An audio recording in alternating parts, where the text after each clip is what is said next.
السلام علیکم ورحمۃ اللہ تعالی وبرکاتہ۔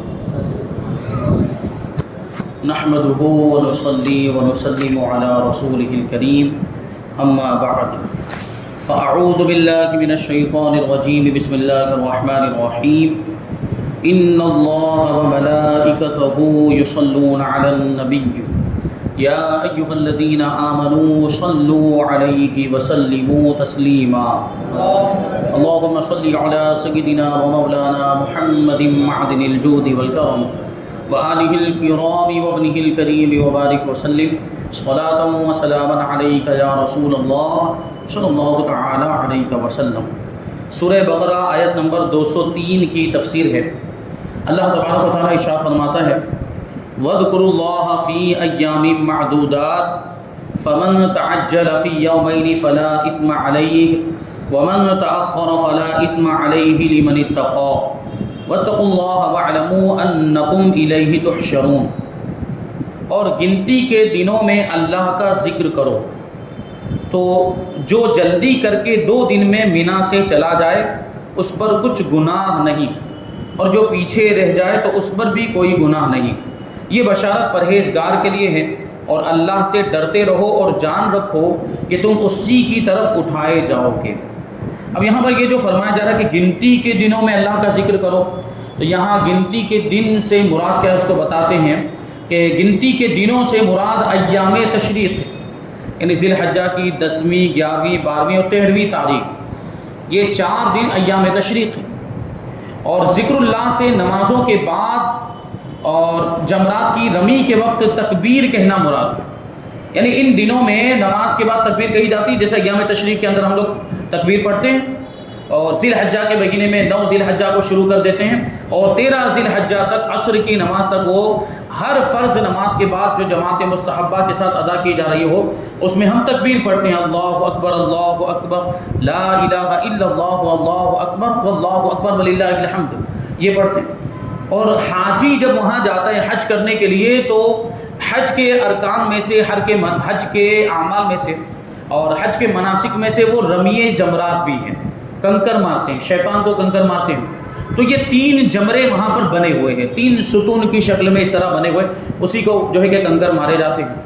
تو اسی کنکر مارنے کے وقت اللہ کا ذکر کرنا اور تکبیر پڑھنا، یہ مراد ہے۔ اور مراد یہ ہے کہ مینا میں قیام کے دوران اللہ تعالیٰ کے ذکر میں مشغول رہو، یعنی جب تک مینا کے اندر رہیں، میدان مینا کے اندر، وہاں اللہ کا ذکر کرتے رہے، تکبیر وغیرہ پڑھتے رہے۔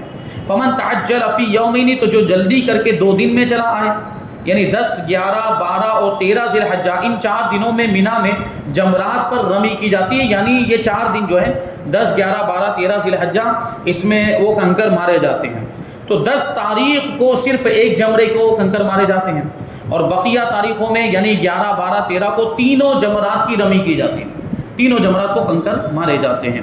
13 تاریخ کو بھی رمی ہے، لیکن اگر کوئی شخص 12 تاریخ کی رمی کر کے مینا سے واپس آ جائے تو اس پر کوئی گناہ نہیں، اور اس کی وجہ سے حج میں کوئی فرق نہیں پڑے گا، یعنی 10ویں کی رمی کی اس نے، 11ویں کی بھی رمی کر لی، 12ویں کی بھی، اور 13ویں کی رمی کو چھوڑ دیا اور واپس آ گیا، وہاں سے مینا سے واپس آ گیا، تو اس میں کوئی حرج نہیں۔ اگرچہ 13ویں کو رمی کر کے واپس آنا افضل ہے، 13ویں کو جو کنکر مارے جاتے ہیں وہ ادا کریں، یہ بہتر ہے، اس میں زیادہ ثواب ہے۔ تو یہاں دونوں میں رمی کر کے چلے جانے سے مراد 10 ذی الحجہ کے بعد کے 2 دن ہیں۔ تو یہ بات یہاں پر یہ حکم اس آیت کریمہ کے اندر واضح کیا گیا۔ آگے آیت نمبر 204 اور 205، اللہ تبارک و تعالیٰ ارشاد فرماتا ہے وَمِنَ النَّاسِ مَن يُعْجِبُكَ قَوْلُهُ فِي الْحَيَاةِ الدُّنْيَا وَيُشْهِدُ اللَّهَ عَلَى مَا فِي قَلْبِهِ وَهُوَ أَلَدُّ الْخِصَامِ وَإِذَا تَوَلَّىٰ سَعَىٰ فِي الْأَرْضِ لِيُفْسِدَ فِيهَا وَيُهْلِكَ الْحَرْثَ وَالنَّسْلَ وَاللَّهُ لَا يُحِبُّ الْفَسَادَ۔ اور لوگوں میں سے کوئی وہ ہے کہ دنیا کی زندگی میں اس کی بات تمہیں بہت اچھی لگتی ہے، یعنی جب تمہارے سامنے آئے گا بہت اچھے سے بات کرے گا، میٹھی گفتگو کرے گا، شیریں انداز میں بات کرے گا، اور وہ اپنے دل کی بات پر اللہ کو گواہ بناتا ہے، یعنی بات بات میں قسم کھاتا رہتا ہے اور اللہ کا نام لیتا رہتا ہے، حالانکہ وہ سب سے زیادہ جھگڑالو ہے، جھگڑا کرنے والا ہے۔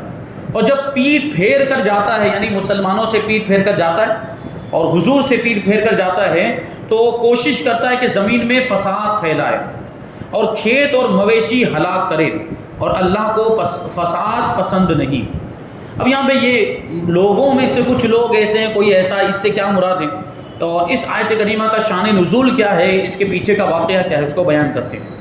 فرماتے کہ یہ آیت کریمہ اخنس بن شریق منافق کے بارے میں نازل ہوئی۔ جو منافق تھا، منافق کا مطلب یہ ہوتا ہے کہ مسلمانوں کے پاس جب آتے تھے حضور کی بارگاہ میں، یہ منافقین جب تو اپنے آپ کو مومن ظاہر کرتے تھے لیکن اندر سے کافر تھے، تو یہ اخنس بن شریق بھی ایسا ہی کرتا تھا، یہ اپنے آپ کو مومن ظاہر کرتا تھا، مسلمان ظاہر کرتا تھا، جبکہ یہ اندر سے کافر تھا، منافق تھا۔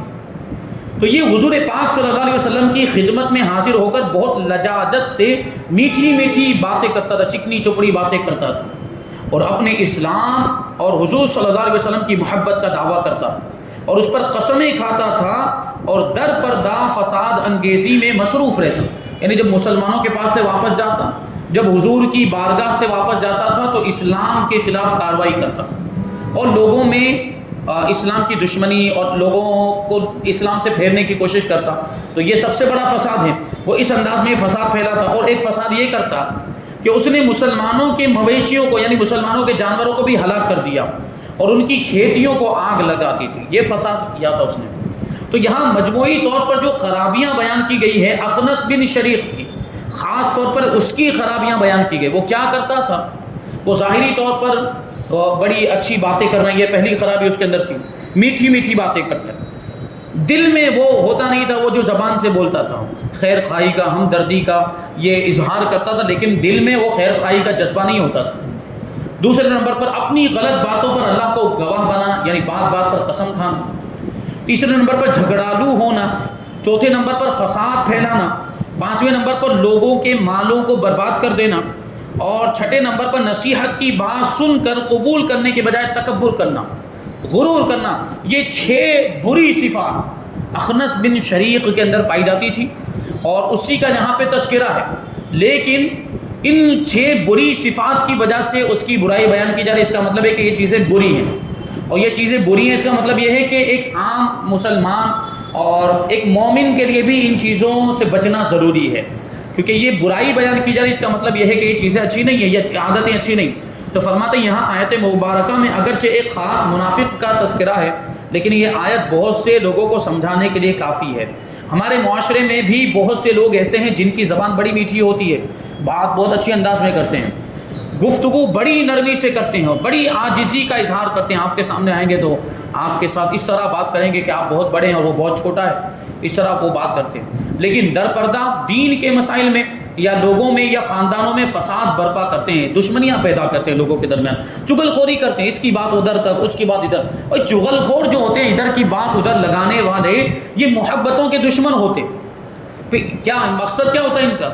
دشمنی پیدا کرنا۔ جب دشمنی ہو جائے گی تو محبت ختم ہو جائے گی۔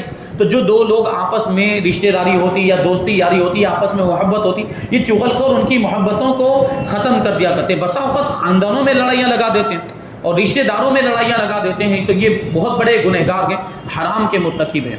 تو یہ لوگ ایسا کرتے ہیں، سامنے بہت اچھی اچھی بات کریں گے، آپ کے سامنے آئیں گے تو ایسا لگے گا کہ آپ کے بہت بڑے خیر خواہ، آپ کے بہت بڑے ہمدرد ہیں، لیکن پیچھے جائیں گے تو آپ کی برائی کریں گے، دوسروں کے سامنے آپ کی برائی کریں گے۔ یہ اس طرح کے لوگ ہوتے ہیں۔ تو یہ لوگ فساد پھیلاتے ہیں اور ہلاکت اور بربادی کا ذریعہ بنتے ہیں، معاشرے کو خراب کرتے ہیں۔ تو اس طرح کے لوگوں سے بچتے رہنا چاہیے، اور اگر معاذ اللہ خدا نخواستہ کسی کے اندر ایسی عادتیں ہیں تو اس کو ان عادتوں سے بچنا چاہیے کہ یہ جہنم میں لے جانے والا کام۔ لوگوں کے دلوں میں ایک دوسرے کے لیے دشمنی پیدا کرنا، نفرت پیدا کرنا، یہ ظاہر سی بات بہت بڑا گناہ ہے، گناہ کبیرہ ہے، اور ایسا شخص جو یہ کام کرتا ہے وہ گناہ کبیرہ کا مرتکب ہے اور وہ جہنم کے عذاب کا مستحق ہے۔ آیت نمبر 206، اللہ تبارک و تعالیٰ ارشاد فرماتا ہے وَإِذَا قِيلَ لَهُ اتَّقِ اللَّهَ أَخَذَتْهُ الْعِزَّةُ بِالْإِثْمِ فَحَسْبُهُ جَهَنَّمُ وَلَبِئْسَ الْمِهَادُ، اور جب اس سے کہا جائے کہ اللہ سے ڈر تو اسے ضد مزید گناہ پر ابھارتی، یعنی پھر وہ تکبر میں آ جاتا ہے، اور تکبر کی وجہ سے وہ گناہ سے باز نہیں آتا، گناہ کو چھوڑتا نہیں ہے، تو ایسے کو جہنم کافی، یعنی پھر وہ سیدھا جہنم میں جائے گا، اور وہ ضرور بہت برا ٹھکانہ ہے۔ جہنم بہت ہی برا ٹھکانہ ہے، ظاہر سی بات ہے، وہاں کے عذاب کو، وہاں کی تکلیفوں کو، سختیوں کو برداشت کرنے کی ہمارے اندر طاقت ہی نہیں ہے، وہ اتنا برا ٹھکانہ ہے۔ تو ہمیں جہنم سے پناہ مانگنی چاہیے، اور ایسے کام کرنے ہی نہیں چاہیے جو جہنم میں لے جانے کا سبب بنتے ہیں۔ ہمیں وہ کام کرنے چاہیے جس میں اللہ کی بھی رضا ہو اور رسول اللہ کی بھی رضا ہو اور جو جنت میں لے جانے والے کام ہو. اللہ تبارک و تعالی ہمیں ایسے کام کرنے کی توفیق عطا فرمائے. تو جب منافق سے کہا جائے، منافق آدمی کی ایک علامت اور نشانی یہ ہوتی ہے کہ اگر اسے سمجھایا جائے تو اپنی بات پر اڑ جاتا ہے، مانتا نہیں ہے، اور دوسرے کی بات ماننا اپنے لیے توہین سمجھتا ہے. میں کیوں مانوں، میں بڑا ہوں. وہ تکبر کرتا ہے، غرور، میں دوسرے کی بات کیوں مانوں، یہ ہوتا ہے. اور نصیحت کیے جانے کو اپنی عزت کا مسئلہ بنا لیتا ہے. جب کسی کو، یہ ہم دیکھتے ہیں اپنے معاشرے کے اندر بھی، جب کسی کو کوئی صحیح بات بتائی جائے، جیسے کوئی بے نمازی ہے اور اس کو کہا جائے بھائی تم نماز کیوں نہیں پڑھتے، نماز پڑھنی چاہیے، اس کو نصیحت کی جائے، تو بسا اوقات بہت سے لوگ ایسا کہتے ہوئے نظر آتے ہیں اس کے جواب میں، جا بھائی تیرا کام کر، یہ میرا معاملہ ہے، میں جانوں، میں نہیں پڑھتا نماز، تو یہ میرے ساتھ جو کچھ بھی ہوگا یا گناہوں کا معاملہ ہوگا تو میں دیکھ لوں گا، تو تیرا کام کر. اس طرح کی باتیں ہمارے سامنے آتی ہیں جب کسی کو نصیحت کی جائے تو اس طرح کا جواب دیتے ہوئے نظر آتا ہے. بھائی وہ سامنے والا آپ کو نصیحت کر رہا ہے، آپ کی اصلاح کرنا چاہتا ہے، اس کا مطلب ہے کہ وہ آپ کا خیر خواہ ہے، وہ آپ کا ہمدرد ہے. اس کو ایسا جواب نہیں دینا چاہیے. اگر کوئی آپ کی اصلاح کرتا ہے یا آپ کو کوئی صحیح راستے پر لے جانے کی کوشش کرتا ہے تو آپ کو اس کی قدر کرنی چاہیے. اگر فی الحال شامت نفس کی وجہ سے یا شیطان کے بہکاوے میں آ کر آپ اس کی بات ماننا نہیں چاہتے ہیں، پھر بھی ایک اچھے انداز میں اس کے ساتھ پیش آنا چاہیے، کم سے کم اس کی توہین نہیں کرنی چاہیے. تو سامنے والے کی توہین کر دیتے ہیں، اتنے برے برے الفاظ بول دیتے ہیں، اور کبھی کبھی تو کچھ ایسے جملے بھی بول دیتے ہیں کہ معاذ اللہ ایمان بھی ان کا چلا جاتا ہے. ایسے بھی جملے بول دیتے ہیں. افسوس کہ ہمارے یہاں ایسے لوگوں کی بھرمار ہے. گھروں میں دیکھ لیں تو لڑکی والے لڑکے والے یا اس کے گھر والوں کو نہیں سمجھا سکتے، لڑکی والے لڑکے یا اس کے گھر والوں کو نہیں. یعنی اگر میاں بیوی کا آپس میں اختلاف ہو جائے تو لڑکی والے لڑکے والوں کو یا لڑکے کو سمجھا نہیں پاتے، کیونکہ پھر وہ ان کی اکڑ کا مسئلہ آ جاتا ہے کہ ہم ان کی بات کیوں مانیں، ان کی بھول ہے، ان کی غلطی ہے. یہ مسائل پیش آتے ہیں. کوئی بھی جھکنے کے لیے تیار نہیں ہوتا اور اسی کی وجہ سے معاشرے میں بہت زیادہ خرابیاں پیدا ہوتی ہیں. تو اصلاح کب ہو پائے گی؟ آپس میں یہ اتفاق اور اتحاد کب ہو پائے گا؟ جب ہم ایک دوسرے کو منانے کی کوشش کریں، ایک دوسرے کی اصلاح کی کوشش کریں. اور کبھی ایسا موقع ہے تو تھوڑا جھک بھی جانا چاہیے، اگرچہ ہماری تھوڑی عزت کم ہو جا رہی ہو، لیکن اس سے اگر دو لوگوں میں صلح ہو جائے یا دو خاندانوں میں صلح ہو جا رہی ہو تو ایسا کرنا یہ بلکہ بہت اچھی بات ہوگی اور اللہ تبارک و تعالیٰ اس پر ثواب بھی عطا فرمائے. تو صلح کرانے کی کوشش کرنی چاہیے. جبکہ ہمارے معاشرے میں ایسا ہوتا ہے کہ اگر لڑکا لڑکی میں اختلاف ہو جائے تو لڑکی والے کوشش کرتے رہ جاتے ہیں کہ بات مان لیں، یا لڑکے والے کوشش کرتے ہیں تو لڑکی والے نہیں مانتے، اور لڑکی والوں کے تو بڑے مسائل ہوتے ہیں. یہ بار بار دیکھیں ہم اپنے واقعات اپنے ماحول میں دیکھتے ہیں، اپنے علاقے میں اور ہر جگہ تقریباً ایسا ہی ہوتا ہے کہ اگر میاں بیوی کے اندر اختلاف ہوا تو دوسرے لوگ بیچ میں پڑ جاتے ہیں. بھائی ان کا آپس کا اختلاف ان کو حل کرنے دے. تو اب وہ لڑکے کے گھر والے بھی بیچ میں پڑ جائیں گے، لڑکی کے گھر والے، اب یہ خاندان کی لڑائی ہو جاتی ہے. جبکہ وہ میاں بیوی کا آپس کا مسئلہ تھا، وہ آپس میں حل کر لیتے، وہ آپس میں اس کو سلجھا لیتے، لیکن اب یہ خاندان کی لڑائی ہو جاتی ہے. اور خاص طور پر اس میں بہت زیادہ غلطی کن لوگوں کی ہوتی ہے؟ یہ لڑکی کے گھر والوں کی. اب ان کے بڑے بڑے دعوے ہوتے ہیں. وہ پہلے تو سب سے پہلے یہ بات ذہن میں رکھنی چاہیے، آپ شادی شدہ ہیں تو آپ کے گھر میں آپ کی اگر بیویاں ہیں تو ان کو بھی یہ نصیحت کریں، ان کو بھی سکھائیں. اور مائیں بہنوں تک اگر یہ میری بات پہنچے، ریکارڈنگ ہوتی ہے اور یوٹیوب پر اگر کوئی سنے تو ان کو بھی یہ بات ذہن میں رکھنی چاہیے کہ سسرال کی بات میکے تک پہنچنی ہی نہیں چاہیے. سسرال کی بات جب میکے پہنچتی ہے تو معاملات گڑبڑ ہو جاتے ہیں، پھر اختلافات اور بڑھتے ہیں، جھگڑے اور بڑھتے ہیں. سسرال کی بات کو سسرال ہی میں دفن کر دینا چاہیے، وہیں پر دبا دینا چاہیے، تھوڑا صبر کر لینا چاہیے. تو انشاءاللہ یہ صبر کا نتیجہ یہ ہوگا. صبر کا پھل تو میٹھا ہوتا ہی ہے، صبر کا پھل ملے گا آپ کو اور انشاءاللہ آپ کی آنے والی زندگی انتہائی خوشحالی والی زندگی ہو جائے گی. تو یہ بات ذہن میں رہنی چاہیے کہ سسرال کی بات میکے میں چلی جاتی ہے تو پھر بڑے بڑے اختلافات اور بڑے بڑے جھگڑے ہو رہے ہیں. اب لاکھوں میٹنگیں کر رہے ہیں، لاکھوں مجلسیں بٹھا رہے ہیں سب کو، اور کوئی حل نہیں نکل رہا. کہ اس کی وجہ کیا کہ آپ نے مسئلے کو اور بڑھا دیا اس کو حل کرنے کے بجائے. اور پھر وہاں سے دعوے کیا ہوتے ہیں؟ لڑکی والوں کی طرف سے ماں باپ کہتے ہیں کہ نہیں ہم تو اپنی لڑکی کو اپنے گھر پہ بٹھا رکھیں گے، ہم پالیں گے لڑکی کو. یہ دعوے کرتے ہیں. اور بھائی لوگ بھی خاص طور پر لڑکی کے بھائی لوگ، ہم یہاں بیٹھے ہیں، میری بہن کو ہم اپنی بہن کو پالنے کے لیے تیار، پوری زندگی تک پال سکتے ہیں، ہمیں کسی چیز کی کمی نہیں. یہ اس طرح کے دعوے کرتے ہوئے نظر آتے کہ نہیں؟ لڑکی کو بٹھا لیا گھر پر اور اب دعوے کر رہے ہیں کہ ہم پالیں گے، لے جانا تو لے جاؤ، نہیں لے جانا تو ہمیں کوئی پڑی نہیں، ہمیں کوئی فکر نہیں. اور بسا اوقات تو انکار کر دیتے. لڑکا آتا بھی ہے لینے کے لیے کہ اپنی بیٹی کو یا اپنی بہن کو میرے حوالے کرتا ہوں، میں لے جاتا ہوں واپس، لیکن یہ لوگ انکار کر دیتے ہیں. یہ اتنی ہٹ دھرمی یہ لوگ دکھاتے ہیں اور پھر یہ دعوے کہ ہم پالنے کے لیے تیار ہیں. تو اس سے آپ مالی حقوق تو ادا کر لیں گے، مالی ضرورتیں تو اپنی بہن کی پوری کر لیں گے، لیکن جو اس کی جسمانی ضرورت ہے وہ کون پوری کرے گا؟ اگر اس کی وجہ سے وہ گناہوں کی طرف گئی تو اس کا ذمہ دار کون ہے؟ یہ اس سے معاشرہ خراب ہو رہا ہے. اور بڑے بڑے دعوے، وہ آگے کے بارے میں سوچتے نہیں ہماری بہن کی یا ہماری بیٹی کی آگے کی زندگی کا کیا ہوگا. اگر طلاق کا معاملہ بھی آتا ہے تو طلاق شدہ سے جلدی کوئی شادی کرنے کے لیے تیار نہیں ہوتا. تو طلاق بھی دھڑلے سے اب اتنے زیادہ معاملات ہو رہے ہیں ہمارے معاشرے کے اندر، مسلمانوں کے اندر، جبکہ مسلمان یہ اسلام کا ماننے والا، اللہ پر بھروسہ کرنے والا، اور اللہ تبارک و تعالیٰ نے جو پیارا دین اور مذہب ہمیں عطا فرمایا ہم اس پر عمل کرنے والے. تو طلاق کو ہمیں، یہ طلاق کوئی کھیل تو نہیں، یہ ہنسی مذاق نہیں کہ جب چاہے جب دے دیا طلاق. اس طرح کے معاملات، یہ بس تھوڑا سا جھگڑا ہوا کہ 3 طلاق، فوراً 3 بار فائرنگ کر دیتے ہیں اور 3 الفاظ بول دیتے ہیں اور کچھ آگے پیچھے سوچتے نہیں، پھر بعد میں پچھتاوا ہوتا ہے. تو بعد میں پچھتانے سے بہتر ہے کہ پہلے ہی غور و فکر کر لیں. بھلے ہی کتنا بڑا جھگڑا ہو جائے، یہ الفاظ زبان پہ آنے ہی نہیں چاہیے. یہ الفاظ جو کہ بعد میں پھر پچھتانا پڑے، یہ سب کیوں ہوتا ہے معلوم آپ کو؟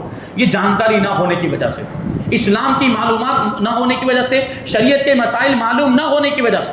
اگر ان کو پتا ہو کہ بھائی 3 طلاق کے بعد کیا ہوگا تو وہ 3 طلاق دے گا ہی نہیں، وہ 1 طلاق سے بھی کام چلا سکتا. یہ لوگوں نے ایسی سوچ بنا لی کہ جب تک 3 طلاق نہیں دیں گے وہاں تک کام چلے گا ہی نہیں. جو کام 3 طلاق سے ہوتا ہے وہ 1 طلاق سے بھی ہو سکتا ہے. یہ بات ذہن میں رکھیں کہ 1 طلاق دے دی، اب اس کو چھوڑ دیا. اگر آپ چھوڑنا ہی چاہتے ہیں تو اس کو چھوڑ دیں، عدت گزر جائے گی، وہ خود بخود نکاح سے باہر ہو جائے گی، اب وہ دوسری جگہ نکاح کر سکتے. 1 طلاق میں بھی یہ ہوتا ہے، 3 طلاق دینا ضروری ہی نہیں. یہ مسائل معلوم نہ ہونے کی وجہ سے ہمارے معاشرے کے اندر اتنے سارے طلاق کے معاملات سامنے آتے ہیں، دین سے دوری کی وجہ سے. جبکہ ایک مومن اللہ پر بھروسہ رکھتا ہے تو اس کو یہ سوچنا چاہیے کہ ابھی کچھ بھی بھلے معاملات ہیں، لڑائی جھگڑا جو کچھ بھی ہو رہا ہے، اتفاق نہیں ہو پا رہا، اللہ تعالیٰ کوئی نہ کوئی راستہ نکالے گا. اللہ پر بھروسہ رکھیں تو یہ ساری باتیں اور سارے مسائل حل ہو جائیں گے انشاءاللہ. تو یہ سب ہوتا ہے کہ گھر والوں کو سمجھایا جائے تو سمجھنے کے لیے تیار نہیں ہوتے، اور چھوٹے خاندان والے بڑے خاندان والوں کو نہیں سمجھا سکتے. یعنی اگر بڑے خاندان والوں کو چھوٹے خاندان والے بولنے جائیں گے تو کہیں گے تم کون ہوتے، تمہاری اوقات کیا ہے، ہمارا تو بڑا اونچا خاندان ہے، تم ہمیں سمجھانے آ گئے. اس طرح کی باتیں ہوتی ہے. اور عام آدمی کسی چودھری کو نہیں سمجھا سکتا، عوام کسی دینی دنیاوی منصب والے کو نہیں سمجھا سکتے. کوئی بڑا ہے، کوئی بڑے عہدے پر ہے، کوئی بڑی پوسٹ پر ہے، اور کوئی عام آدمی ہے جو عام نوکری بھی کرتا ہے اور اس کی معاشرے میں اتنی کوئی حیثیت نہیں، اگر وہ کسی ایسے بڑے عہدے والے کو، بڑے منصب والے کو سمجھانے چلا جائے تو وہ اس کی بات سمجھنے کے لیے تیار نہیں. اور یہی بات آتی، تیری کیا اوقات، تو معمولی انسان ہے اور معمولی کاروبار کرنے والا ہے، معاشرے میں تیری کوئی حیثیت نہیں ہو، تو مجھے سمجھانے آ گیا. اس طرح کی باتیں ہوتی. جبکہ اچھی بات اگر ہمیں کوئی کہہ رہا ہو تو اچھی بات کوئی بھی کہے، ہمیں اس کی بات کو سننا چاہیے اور اس کی بات پر عمل کرنا چاہیے. مسجدوں میں کوئی نوجوان عالم یا دینی مبلغ کسی پرانے بوڑھے کو نہیں سمجھا سکتا. یہ بھی ہوتا ہے. یہ ہماری مسجدوں میں الحمدللہ، ہماری اس مسجد کا تو ایسا معاملہ نہیں، لیکن دوسری مسجدوں میں ہم دیکھتے ہیں کہ جو بوڑھے بزرگ قسم کے لوگ ہوتے ہیں وہ آتے ہیں مسجد کے اندر اور کچھ کا کچھ جو ان کے من میں آتا ہے وہ کرتے ہیں، مسجد کے اندر کچھ بھی تصرف کرتے رہتے ہیں. اور جب ان کو سمجھا جائے، امام صاحب اگر ان کو سمجھائیں یا کوئی عالم دین ان کو سمجھائے یا کوئی مبلغ سمجھائے تو وہ کیا کہیں گے کہ تو چھوٹا ہے، بڑوں کے سامنے زبان مت لڑا. اس طرح کی باتیں ہوتی ہیں. بڑوں کے سامنے زبان درازی مت کر، اس طرح وہ کہتے ہوئے نظر آتے ہیں. ہم بڑے ہیں، ہماری بے ادبی کرتا ہے، ہماری گستاخی. ان کو سمجھایا جائے تو وہ اس طرح کی باتیں کرتے ہیں، جبکہ ان کی باتیں واقعی غلط ہوتی ہے. تو غلط بات کسی کی بھی ہو تو اس کو اصلاح کرنی چاہیے اپنے آپ کی. لیکن وہ نہیں، بزرگ لوگ ماننے کے لیے تیار نہیں ہوتے کیونکہ وہ بزرگ کیا سمجھتے کہ ہم بڑے ہو گئے اس لیے اب ہم کو کوئی کچھ نہ بولے. ان کا یہ معاملہ ہوتا ہے اور ان کو کوئی کچھ نہ سمجھائے. تو بھائی اصلاح کی تو ہر کسی کو ضرورت ہوتی ہے. غلط کام اگر کر رہے ہیں تو غلط کام سدھارنے کے لیے اگر آپ کو کوئی کچھ کہہ رہا ہے تو یہ تو اچھی بات ہوئی، یہ اس میں تو کوئی برائی نہیں ہے. بہرحال اس طرح کی باتیں ہوتی ہیں اور جسے سمجھایا وہی گلے پڑ جاتا ہے. اس طرح کے معاملات دینی شعبے میں بھی اس خرابی کی کچھ کمی نہیں. اللہ تبارک و تعالی ہمارے حال کی اصلاح فرمائے. آیت نمبر 207 اللہ تعالی ارشاد فرماتا ہے وَمِنَ النَّاسِ مَن يَشْرِي نَفْسَهُ ابْتِغَاءَ مَرْضَاتِ اللَّهِ وَاللَّهُ رَءُوفٌ بِالْعِبَادِ. اور لوگوں میں سے کوئی وہ ہے جو اللہ کی رضا تلاش کرنے کے لیے اپنی جان بیچ دیتا ہے، یعنی سب کچھ اللہ کی راہ میں قربان کر دیتا ہے، اور اللہ بندوں پر بڑا مہربان ہے. تو یہ آیت کریمہ دیکھیں، یہ ایمان والوں کا ذکر اس میں ہو رہا ہے کہ کچھ ایمان والے ایسے ہوتے ہیں کہ جو دین کی راہ میں اپنا ایمان بچانے کے لیے سب کچھ قربان کرنے کے لیے تیار ہو جاتے ہیں. تو یہ آیت کریمہ حضرت صہیب رومی رضی اللہ تعالیٰ عنہ کے بارے میں نازل ہوئی. صحابی رسول، بڑے عاشق رسول اور بڑے جلیل القدر صحابی ہیں حضرت صہیب رومی. فرماتے ہیں کہ حضرت صہیب رومی رضی اللہ تعالیٰ عنہ مکہ معظمہ سے ہجرت کر کے حضور پاک صلی اللہ علیہ وسلم کی خدمت میں مدینہ منورہ کی طرف روانہ ہوئے. تو دیکھیے آپ نے یہ واقعات بار بار سنے ہیں کہ مکہ مکرمہ میں جو مسلمان ہو گئے تھے تو مکہ کے کفار مسلمانوں کو تکلیفیں پہنچاتے تھے. ان کے مسلمان ہو جانے کی وجہ سے، ایمان کے دامن سے وابستہ ہو جانے کی وجہ سے کفار ان کو تکلیفیں پہنچاتے تھے، اور کفار کی کوششیں یہ ہوتی تھی کہ کسی طریقے سے یہ اسلام سے پھر جائے اور اپنے پرانے دین کی طرف واپس آ جائے. وہ تکلیفیں پہنچاتے تھے اور طرح طرح سے وہ ان کو ستانے کی کوشش کرتے تھے. تو حضرت صہیب رومی جب مدینہ منورہ کی طرف روانہ ہوئے تو مشرکین قریش کی ایک جماعت نے آپ کا تعاقب کیا، یعنی پیچھا کیا. تو آپ سواری سے اترے، یعنی پیچھا کر کے آپ کو پکڑ لیا. تو حضرت صہیب رومی سواری سے اترے اور ترکش سے تیر نکال کر فرمانے لگے کہ اے قریش، تم میں سے کوئی میرے پاس نہیں آ سکتا جب تک کہ میں تیر مارتے مارتے تمام ترکش خالی نہ کر دوں. یعنی جب تک میرے ترکش میں تیر ہیں میں تم میں سے کسی کو بھی اپنے قریب آنے نہیں دوں گا، یعنی میں تیروں کے ذریعے سے اپنا بچاؤ کرتا رہوں گا. یہ حضرت صہیب رومی نے فرمایا. اور پھر کہتے ہیں پھر جب تلوار میرے ہاتھ میں رہے، جب تک تلوار میرے ہاتھ میں رہے اس سے ماروں گا، یعنی تیروں سے پہلے مقابلہ کروں گا، اور جب تیر ختم ہو جائیں گے تو تلوار سے مقابلہ کروں گا، اور جب تک تلوار میرے ہاتھ میں رہے گی اس سے میں تم کو مارتا رہوں گا. اور اگر تم میرا مال چاہو جو مکہ مکرمہ میں مدفون ہے، مکہ مکرمہ میں دفن کر کے آئے تھے اپنا مال، سونا چاندی وغیرہ، درہم و دینار، تو فرماتے ہیں کہ اگر تم میرا مال چاہتے ہو جو میں نے مکہ مکرمہ میں دفن کیا ہے تو میں تمہیں اس کا پتہ بتا دیتا ہوں، تم میرا راستہ نہ روکو، یعنی وہ جا کر مال لے لو وہاں سے اور مجھے مدینہ منورہ جانے دو. وہ اس پر راضی ہو گئے، کفار اس پر راضی ہو گئے، اور حضرت صہیب رومی رضی اللہ تعالیٰ عنہ نے اپنا تمام مال اور اپنے تمام مال کا پتہ بتا دیا. دیکھیے اپنے مال کو اللہ کی راہ میں قربان کر دیا. یہ اپنے ایمان کو بچانے کے لیے اور صحیح سلامت حضور کی بارگاہ میں پہنچنے کے لیے انہوں نے یہ بات بتا دی کہ جاؤ وہاں میرا مال دفن کیا ہو، وہ جا کر لے لو، اگر تم کو مال ہی چاہیے. تو وہ تو دنیا کے لالچی تھے ہی. کفار کا معاملہ کیا ہوتا ہے، وہ ان کو بس دنیا چاہیے. تو وہ چلے گئے، مال کا پتہ بتا دیا. جب آپ حضور پاک صلی اللہ علیہ وسلم کی خدمت میں حاضر ہوئے تو یہ آیت کریمہ نازل ہوئی. حضور پاک صلی اللہ علیہ وسلم نے آیت تلاوت فرمائی اور ارشاد فرمایا کہ تمہاری یہ جان فروشی، یعنی تم نے اپنے مال کو خرچ کر کے اپنی جان کو بچایا ہے، یہ بہت بڑی نفع بخش تجارت ہے. یہ کاروبار بہت فائدے والا کاروبار ہے کہ اس کے بدلے میں اللہ تبارک و تعالیٰ تمہیں جنت عطا فرمائے گا. بہرحال یہ صحابہ کرام ان کے یہ جذبات ہوتے تھے اور اپنے مال کو اللہ کی راہ میں اور اپنے دین کو، اپنے ایمان کو بچانے کے لیے قربان کر دیا کرتے تھے. اللہ تبارک و تعالیٰ کی بارگاہ میں دعا ہے کہ جو کچھ بھی بیان ہوا اس پر ہم سب کو عمل کرنے کی توفیق عطا فرمائے اور نور قرآن سے ہم سب کے دلوں کو روشن اور منور فرمائے. وما علینا الا البلاغ.